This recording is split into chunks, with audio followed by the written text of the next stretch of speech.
कोणतंही लोकहिताचं काम हाती घेतलं की आपलीच माणसं आपल्यालाच फितूर होतात आणि आपला पाय खेचतात. पण नाना काही ऐकले नाही. त्या काळी बॉम्बे नेटिव्ह एज्युकेशन सोसायटीमध्ये जी पाठ्यपुस्तके यायची त्यात प्राण्यांच्या चरबीपासून बनलेल्या शाईची प्रिंट आहे आणि या शाळेवर ख्रिश्चनांचा प्रभाव आहे अशी अफवा पसरवली गेली होती. त्यामुळे तेथील स्थानिक हिंदू शिक्षण घेण्यासाठी येत नव्हते. यावर उपाय म्हणून नाना स्वतः त्या मुलांच्या घरी जाऊन त्यांना शिक्षणाचं महत्त्व पटवून मार्गदर्शन करायचे.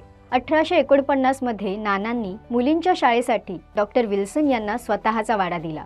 1857 मध्ये the Jagannath Shankar Sheth first grand Anglo vernacular school ही मुलींची शाळा ग्रँट रोड मुंबई येथे सुरू केली. नाना एक दानशूर समाज कल्याणकारी होते. समाजोपयोगी कार्यासाठी त्यांनी कधीच कोणाला रिकाम्या हाताने पाठवलं नाही.